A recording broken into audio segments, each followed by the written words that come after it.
നമസ്കാരം. ശബരിമല സ്വർണ്ണക്കൊള്ളയിൽ CPM-നെ വെട്ടിലാക്കി രണ്ടാം പിണറായി സർക്കാരിന്റെ കാലത്തെ ദേവസ്വം പ്രസിഡന്റും കുടുങ്ങിയിരിക്കുകയാണ്.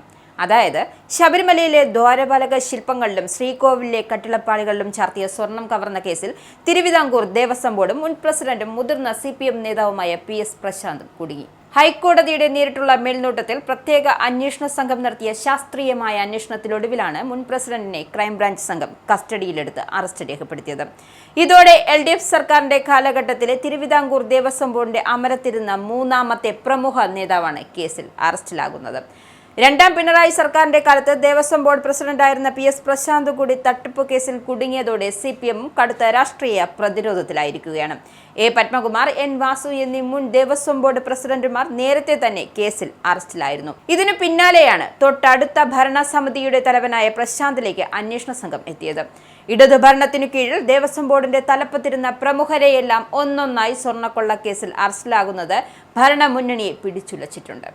2025 ശബരിമല നടപ്പന്തലിലെയും ശ്രീകോവിലിലെയും തങ്കാങ്കി സ്വർണ്ണപ്പാളികൾ അറ്റകുറ്റപ്പണിക്കെന്ന പേരിൽ മാറ്റിയതുമായി ബന്ധപ്പെട്ടാണ് PS പ്രശാന്തിനെതിരെ അന്വേഷണ സംഘത്തിന് നിർണായകമായ തെളിവുകൾ ലഭ്യമായത്. ഹൈക്കോടതി ദേവസ്വം ബെഞ്ചിന്റെ യാതൊരുവിധ മുൻകൂർ അനുമതിയും വാങ്ങാതെയാണ് കോടികൾ വിലമതിക്കുന്ന സ്വർണ്ണപ്പാളികൾ സ്വകാര്യ വ്യക്തികൾക്ക് കൈമാറിയതെന്ന് SIT കണ്ടെത്തിയിരുന്നു.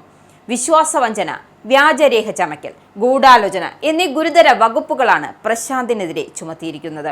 2025 സ്വർണ്ണക്കൊള്ളയുമായി ബന്ധപ്പെട്ട് അന്നത്തെ ദേവസ്വം ബോർഡിലെ ഭരണം നടത്തിയ മുഴുവൻ ഭരണസമിതി അംഗങ്ങളും ഉദ്യോഗസ്ഥരും വരും ദിവസങ്ങളിൽ കുടുങ്ങാനാണ് സാധ്യത.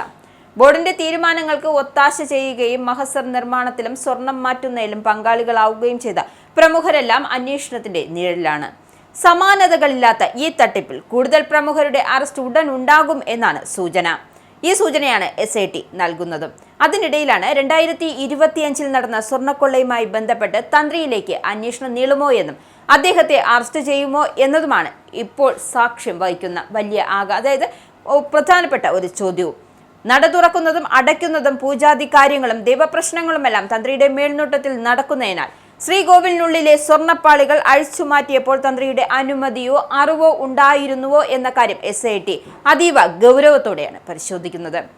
തന്ത്രിയെ ചോദ്യം ചെയ്യാനൊരുങ്ങുന്ന അന്വേഷണ സംഘം കുറ്റകൃത്യത്തിൽ പങ്കാളിത്തമുണ്ട് എന്ന് തെളിഞ്ഞാൽ കടുത്ത നടപടികളിലേക്ക് കടന്നേക്കും. അതേസമയം കുറ്റം ചെയ്തിട്ടില്ല എന്ന് സ്ഥാപിക്കുന്ന ഫേസ്ബുക്ക് പോസ്റ്റുമായി പ്രശാന്ത് എത്തിയിരുന്നു.